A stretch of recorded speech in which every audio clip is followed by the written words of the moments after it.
Vamos lá, a gente vai trabalhar agora trocas de calor envolvendo calor latente, tá bom?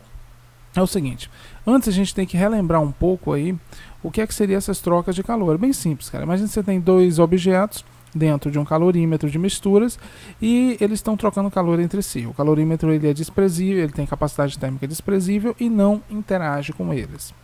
Então, a quantidade de calor que um vai receber mais a quantidade que o outro perdeu, somados tem que dar zero, tá bom? E se eu tiver 3 objetos, vão ser 3 quantidades de calor somadas dando zero. Se eu tiver 4 objetos, vão ser 4 quantidades de calor somadas dão zero. E aí vai, tudo bem? Nesse caso especial aqui, vocês vão ver que vai ocorrer uma coisa um pouco diferente, tá? Vamos ver. Ó. Em um calorímetro de capacidade térmica desprezível, ou seja, ele não interage com os objetos, nem precisa ser considerado, foi misturado 1 kg de água a 40 graus Celsius e 500 gramas de gelo a menos 10 graus Celsius. Após o equilíbrio térmico, tá, a gente vai fazer o seguinte, a gente vai considerar que esse equilíbrio térmico aconteceu a 0 graus Celsius, tá? Ou seja, a água ainda vai ter um pouco de gelo lá na minha água, tá bom? A massa de água em gramas encontrada no calorímetro foi de... Então, basicamente, eu quero saber o quanto de gelo foi derretido, tá? A gente vai tentar descobrir. Por isso que eu coloquei como sendo 0 graus Celsius o seu equilíbrio térmico. Nesse processo, nós temos 2 calores para o gelo. Primeiro, nós vamos pegar o gelo que está a menos 10 graus Celsius e elevar a sua temperatura até que ele chegue em 0 graus Celsius. Para isso, vai ser calor sensível, ou seja, o queimacete. E depois nós vamos fornecer a ele calor latente, para ele passar de 0 até uma certa quantidade de água também a 0. Para isso vai ser fornecido calor latente, tá bom? Então primeiro calor sensível para ele de menos 10 a 0 e depois calor latente para ele mudar de estado. Tranquilo? Então vamos lá. Nós temos 3 calores envolvidos. O primeiro é o calor da água que já estava lá. Mais. Depois é o calor da água, o calor sensível, desculpa, do gelo para ele de menos 10 a 0. Depois é a quantidade de calor latente de fusão para ele passar do estado sólido para o líquido. Somado isso dá 0. Tudo bem? Então nós colocamos na fórmula. Esse primeiro é sensível, então é queimacete. Então vai ser a massa da água que estava lá, vezes o calor específico da água no estado líquido, tá? Que eu vou colocar assim, vezes a variação de temperatura. Ou seja, o meu objeto, a minha água inicial, ela estava a 40 e foi para 0. Então a temperatura final é 0 e a inicial é 40. Mais a quantidade de calor que o gelo recebeu. Então vai ser a massa do gelo vezes o calor específico do gelo vezes a variação da temperatura. Ou seja, é a temperatura final, 0, menos a temperatura inicial, que é menos 10. Tá bom? Mais a quantidade de calor latente de fusão.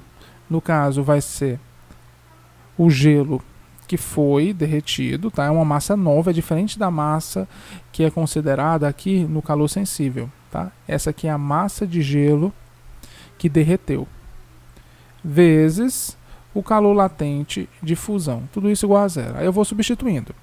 A primeira água, ela tem 1000 gramas, então coloco 1000 aqui, vezes o calor específico da água no estado líquido, que é 1. 0 menos 40 é menos 40. Mais o gelo recebeu aí uma certa quantidade de calor, vai ser de 500 gramas. O calor específico do gelo é de 0,55. Menos com menos é mais, então fica 0 mais 10, que dá 10. Mais a massa de água que derreteu, vezes o calor latente de fusão, que é 80, igual a 0.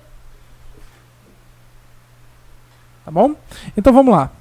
1000 vezes 1 é 1000, vezes menos 40 é menos 40.000. Mais 500 vezes 0,55 dá 275. Vezes 10 fica 2.750. Tá? Já tenho tudo, posso colocar aqui em cima. Mais 80 m. Tá, ok? Igual a 0. 40.000 negativos mais 2.750 vai dar, estou fazendo aqui, tá? Menos 40.000 dá 37.000 menos 37.250 igual a menos 80m, porque eu passei o 80m para o outro lado, ele veio negativo. Multiplico tudo por menos 1, fica tudo positivo.